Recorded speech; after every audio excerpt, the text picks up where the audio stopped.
promised us safety on these shores. Instead, we found stormy seas, rocks like shark teeth, and treacherous mists.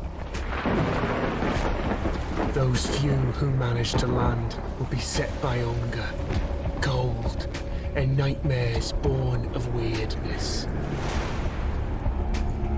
My people settled around a gnarled old statue. Though we did not understand its origin or purpose, the enemy seemed to avoid it. That was good enough. For a time. In the end, the winds of weirdness only grew stronger, and the statue failed to protect the settlement. There was fear, despair, and then nothingness, as reality melted around us.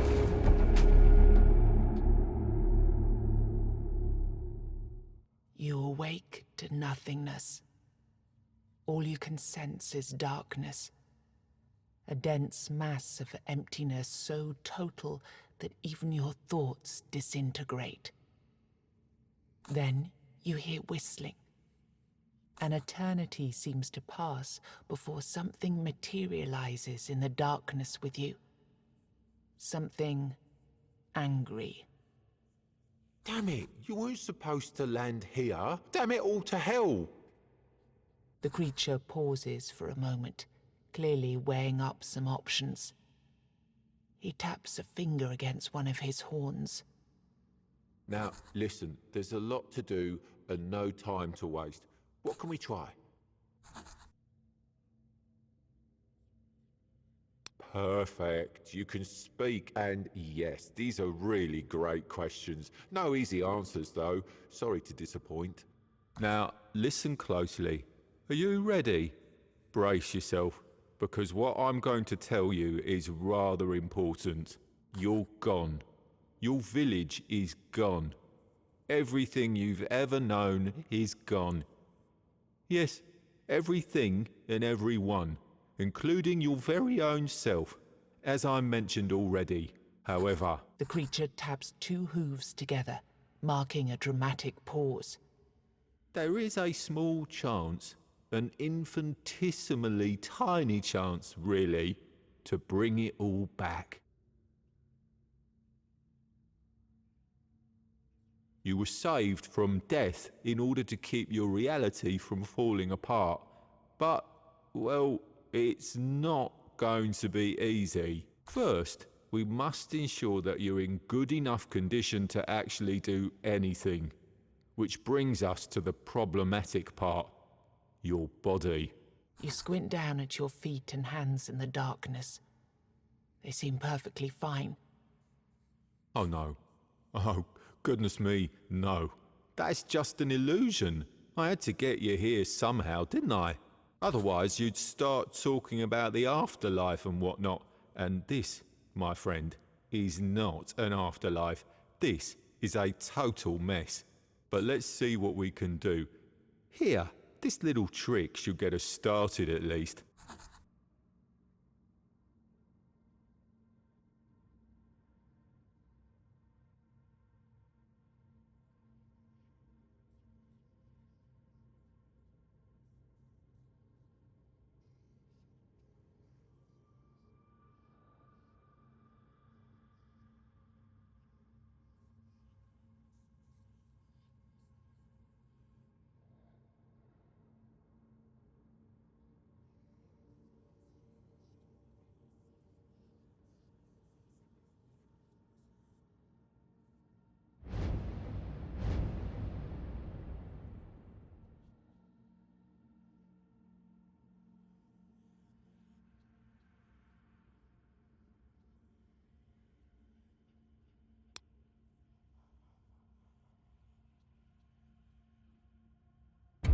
Well, it seems your soul isn't strong enough to be picky about its vessel yet. Don't worry, you'll grow. Now, we need to see whether my little trick actually worked. The goat weaves his fingers in an intricate series of gestures. With a final flourish, he conjures a terrifying creature into the emptiness. Aha, here we go. This is a powerful Avalonian warlock. But don't worry, he's not really here. Not in the truest sense. Your goal here is simple. Fight. Show me that you've got what it takes.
Well, I should have seen that coming.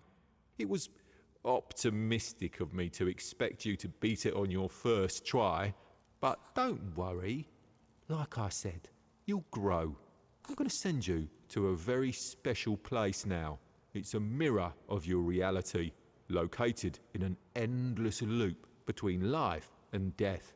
You won't die there, but nothing's really alive there either. You'll wake up in a place resembling your own village.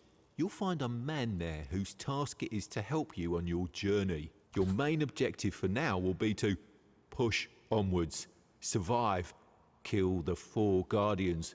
Then we'll talk. Listen, it's been 4 years since humans landed on these shores. 4 years of strife, fear and hunger. At least that's what you tell yourselves. And 4 years of war you were destined to lose, because even the mightiest human wizards are no match for the Avalonians. Seeing your expression, it makes an impatient grimace, stepping from one foot to the other. The war you brought here? Well, it wasn't exactly going in your favor. But then that wizard, Merlin? Well, he had an idea. Your king, Arthur, he had another brilliant idea. Both stubborn mules, both playing with powers they didn't understand and were never meant to understand.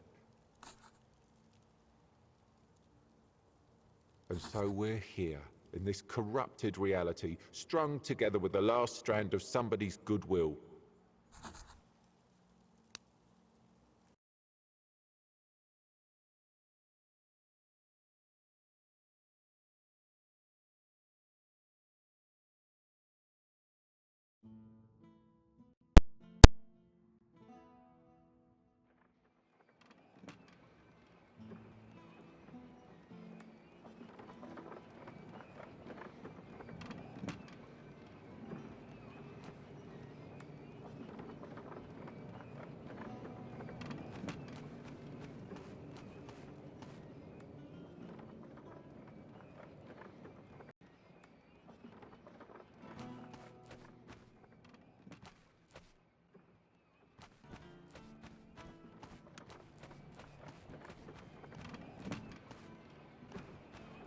Where your hometown once was, a lone man sits among the remains. He doesn't notice you. Only when you walk right up to him, he turns his blank stare toward you. It's not my farmhold, is it? I'm from up north, the land of fog. I don't know what happened. At least that's one thing you have in common. A creature that looked like a goat told me I'd wake up in a strange place, and that I'd find someone in need of my help there. The man looks at you for a moment. I've already made some preparations and settled in one of the tents here. I can't offer you much at the moment, though. This place is different. But you? I've seen an enormous creature out there. A column of stone. The evil energy it emits is beyond anything I've ever felt. I'd say getting rid of that beast would be a good start.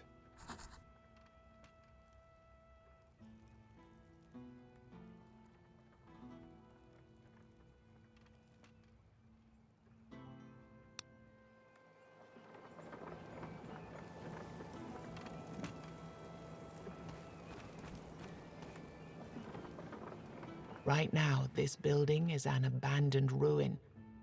However, during your travels, you might find someone who'd be willing to settle in here and help you with your quest.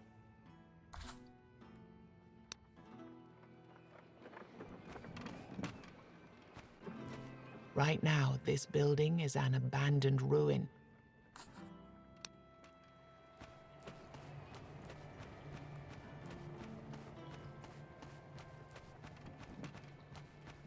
Right now, this...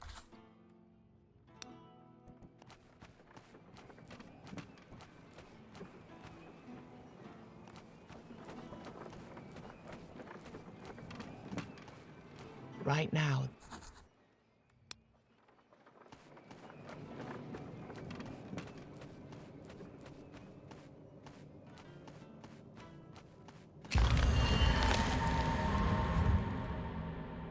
Good. I caught you before you went out, all on your lonesome. Our mutual friend already told you to slay the stone golem. Perfect. The golem is just a start, though. Even if you do manage to kill it, the further you go, the more dangerous the road will become. And since we're talking roads, you're walking within the weirdness now, and it's dangerous. Take these candles, light them up, and try not to let this damned fog close around you. Got it? Oh, and before you face the golem, look around the area. There's a blacksmith nearby who might be willing to join your village. Finding people like him will be crucial for your survival. Each one will be helpful in a different way. And with that, I'm out. Good luck.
He's just a lost soul, wandering between clouds of weirdness with a fading weird candle in his hand.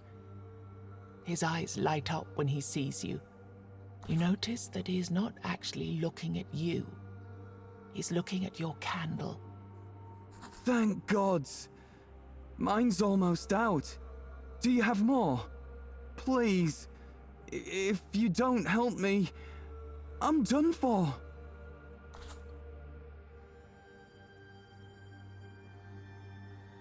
I have to find them. They're somewhere. I know it. I can feel it. And I need to be there. To be by their side, now. Thank you. I promise to make good use of it. He continues with his search.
A song breaks through the slithering of the weirdness. I have no hope, no home, no gold. Mine is but misty morn and cold. Not long afterwards, you come upon a man wearing a blacksmith's apron. Oi, traveller. Want to buy a good anvil? 'Tis all I have, I'm afraid. Me home, you see, went poof. 1 minute there, next minute gone. I found myself here, with this lump of iron for company. I swear to gods it started talking to me not long ago. Oh, no. I left that life behind quite a while ago. All I'm interested in these days are rune stones.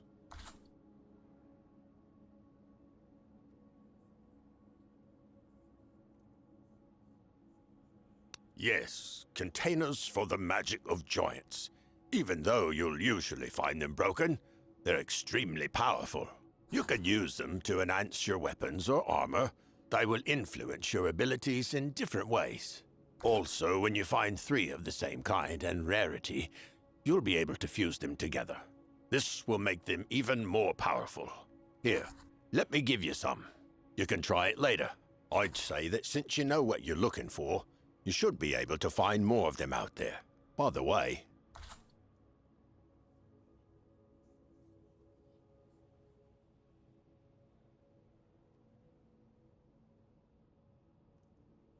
you want me in your village? Well, you must first prove you can take care of yourself. Kill 10 bears and... just fooling, for pity's sake. What would I need 10 bears for? Show me the way.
You hear music, joyful melodies at that.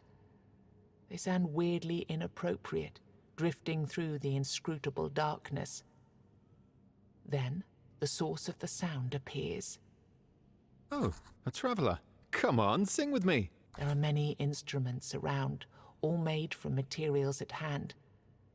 Most have been crafted from sticks and bushes, but you can also see some monstrous body parts here and there. Singing is the only thing that will get us through these strange times, don't you agree? Sing with me.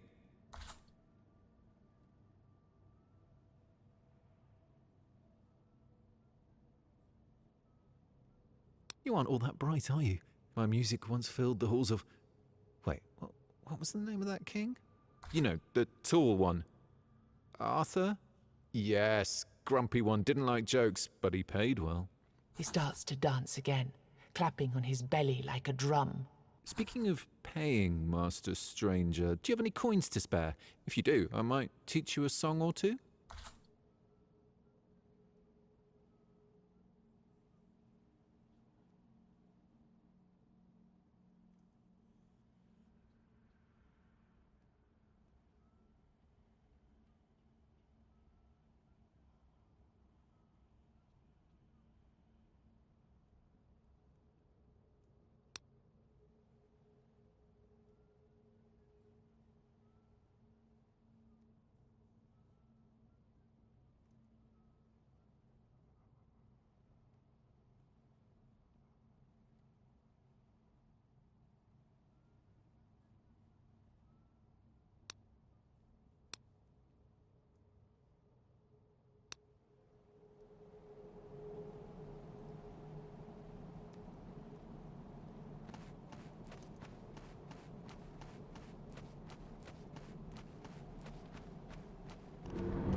It's a mystery why these stones light up and banish the weirdness when people walk by.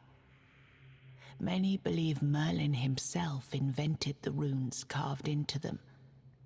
There's also a darker rumor that they were left by the Four-Dwellers to lure humans into their domain, like moths to the flame.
Within the darkness, you hear a familiar voice. Finally, now we can start the cycle of proper rebirth. A different voice appears out of nowhere, and its owner is nowhere to be seen. Be gone. It is calm. Inhumanly calm. Can I invite you to the table? You see a hooded figure waiting for you by the table. A chessboard sits upon it, the game in progress. As you take the free chair, you realize the creature has no face.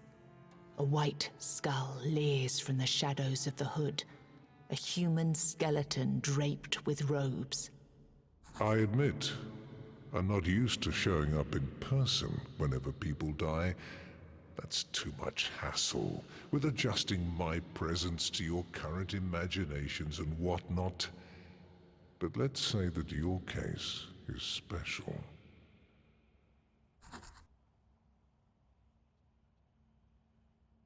Yes.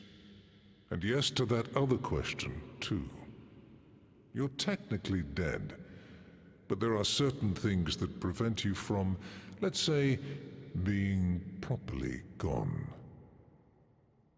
Recent events had consequences going beyond the intentions that sparked them. And now we're stuck in this unfortunate predicament because time, as you know it, is irreversibly corrupted.